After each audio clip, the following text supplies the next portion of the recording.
Hey guys, ColdBlueLight here. Thanks for joining me this afternoon. I wanted to show you guys a tool I've recently found called Blockbench. It is a 3D modeling program, but unlike Blender, it doesn't confuse you. It's really simple, but it's powerful, and I'm going to show you some of the tools it has. On the side here are some of the built-in tools that you'll be greeted with when you first start Blockbench, and these are used generally for making things in Minecraft, which is cool if you guys like Minecraft. I love Minecraft. It's fun. And this is a tool to help you make those things for Minecraft, so you can make models and stuff like that and import it into Minecraft using this tool. Not only can you model, but you can also animate inside here. Let's go ahead and get started. I'll start with a generic model because I'll promise I've got something nice for you guys. I'll show you in just a minute, but let's go ahead and start with some basics. I'll start with a generic model, and we'll give it a file name. Let's just call it box house, or actually let's do a tree. Okay, we'll do it tree, T-R-E-E. I don't want a model identifier. Box UV, I'm just going to leave that alone. And yeah, this looks good, 16 by 16. You can change your textures width and height here. And we'll hit confirm. And so where do we go from here? Wow, what I'm looking at. Well, let me show you guys. Everything inside of Blockbench is a simple cube. Everything, absolutely everything can be made with a cube. And it starts by just adding a cube. And just like that, we're ready to go. Now every time you add a cube, it'll be assigned a random color, and this is really great for blocking out your models, your 3D models. And that simplicity I found really clicked with me this morning because I was able to just sit down and work, and I wasn't distracted by how I want a face to look. I was given a very simple set of tools, and that simple set of tools is very powerful for getting work done.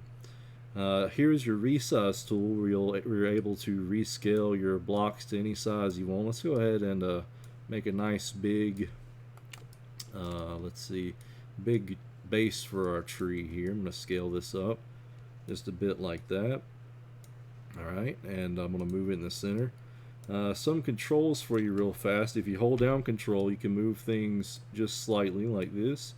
And without holding anything down, everything snaps to this grid that's aligned below. I'm going to leave it just like that for now.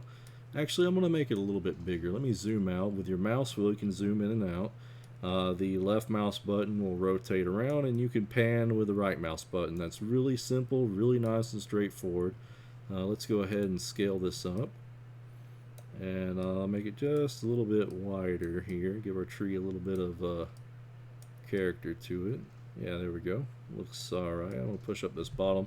Holding control will also let you kind of slowly scale in and out or move in and out things. Control will let you just move things without the grid snap is what I'm trying to say. So there we go.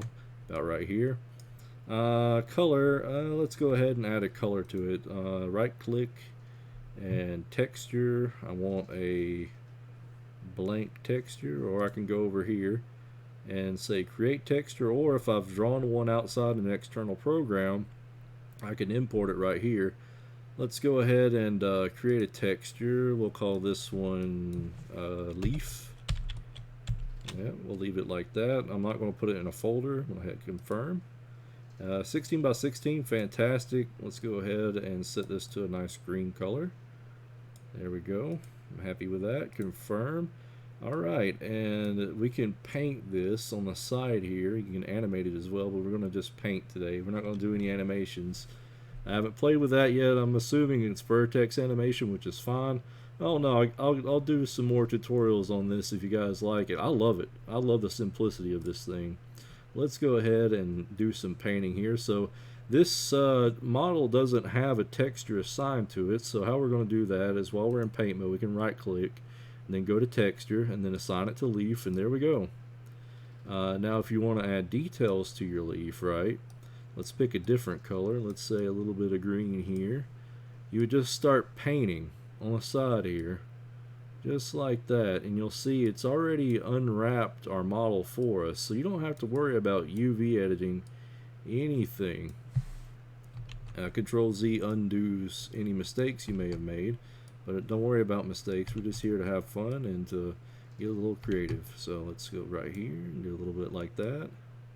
Maybe some down here. I want some more on this front face. There we go. There's the front face. I think you can also paint directly on the model. I'm not entirely sure. Yeah, there we go. Alright, cool. So you can paint directly on your model too, just like that. I haven't played too much with the inbuilt texture editor.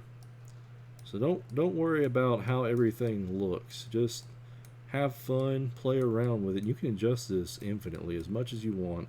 This is your world you created.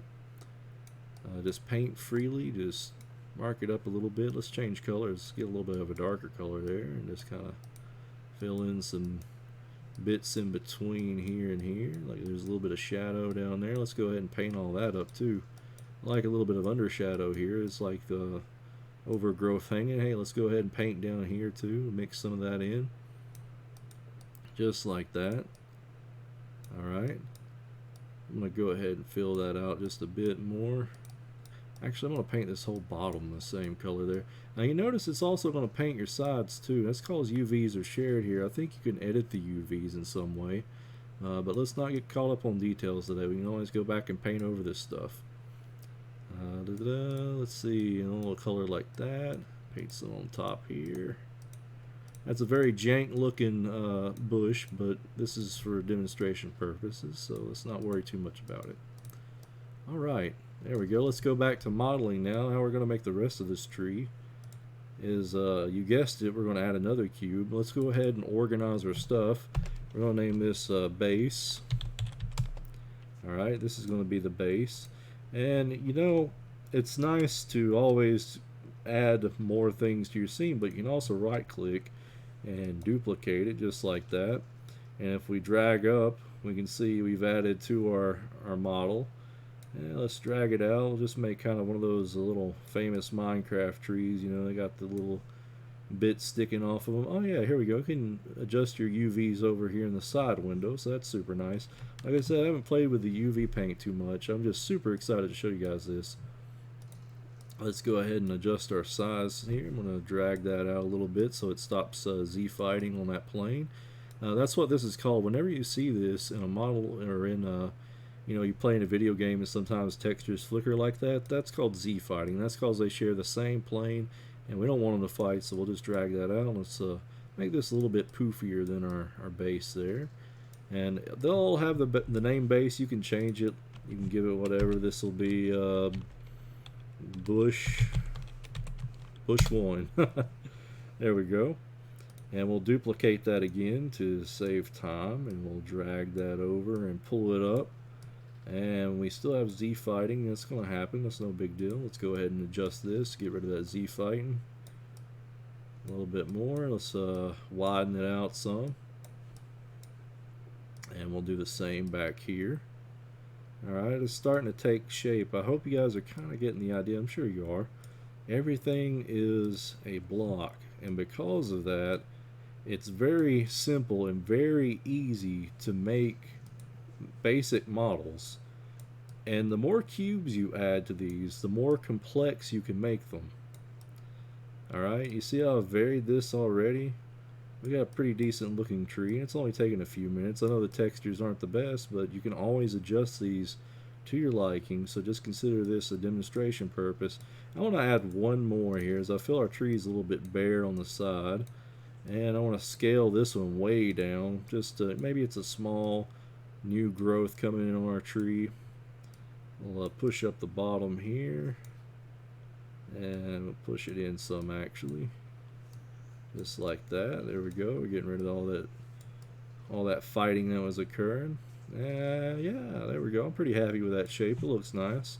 So let's organize our stuff further. You can add groups just like you can in Blender, but I feel like this one's a little bit easier because you can drag and drop stuff. We're going to call this one Treetop. Alright, and then if I control and then click on each of these, I can drag it into our folder here that we've just created. And now if I click the folder, it'll let me scale everything in this group, okay? But let's move this up and make it a little bit higher, as trees are usually very tall. There we go, about like that. And we want another cube to our scene. Here's one we just added. Like I said, every cube you add gets assigned a random color to help you keep your scene uh, clean while you're building stuff. Let's go ahead and scale this one to be our trunk. This will be our tree trunk here. Go ahead and make it a little bit wide. We'll drag it all the way up. Wow, look at that. Then we just got to center it. Maybe like so. Maybe about right there. Looks okay. I want to drag this down somehow. Well, I'll put it in the folder there. Let me move it out of the folder. Can I move it out of the folder? I think I can. Just pull it to the top. Oh, you know what? I'll make a new folder. We'll call this one trunk. There we go. And we'll put that cube in the trunk. And then we'll click up to our treetop folder again. Oh, it just made a subfolder. Nice. Didn't know it'd do that. What's resolve do? Let's see. Resolve looks like it might have moved something. Alright, we'll just fix this. We'll redo it real fast. My bad, guys. That's alright. Accidents happen. Now it's out of the folder. We can regrow our tree trunk. Just drag that up. And look, you can have a real thin tree too. And we'll pull that out. And we'll move this one back to where it was. There we go. Well, that's not quite there. It's getting there. It's a little bit thin. Let's make this one a little bit thicker. Nice, nice. Looks pretty good. Looks all right. Okay, I'm pretty happy with that. I think. I just want to push it to the side just a wee bit. There. Now then, clicking back on my folder, let's try this again. We're going to move this down just a wee bit. So I feel like it's a little bit empty. Nice. There we go. And we need a texture for this too. So let's go ahead and create a new texture. We'll call this one bark. Alright, confirm. And we'll give it a color. Maybe about right here would be alright. I think that's not too dark of a brown. We'll adjust it if it is. And we'll go into paint and right click our tree trunk and assign it to bark. And now we have a tree.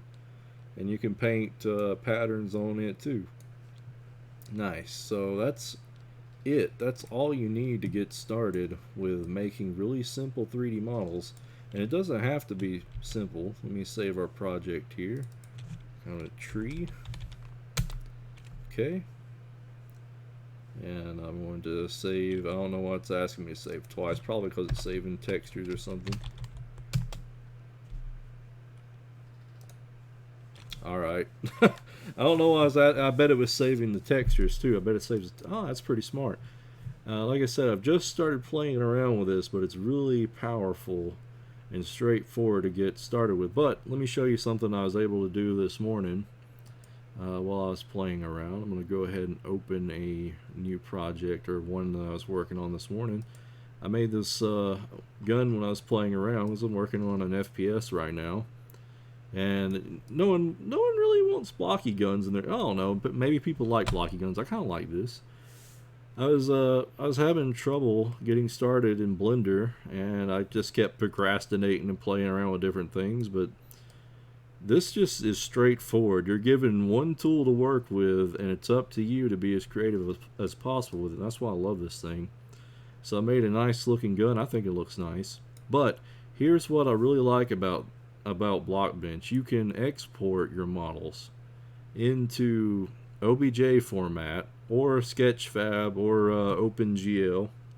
I like OBJ format, and then we can import them into Blender. And I'll show you something else I've done today as well.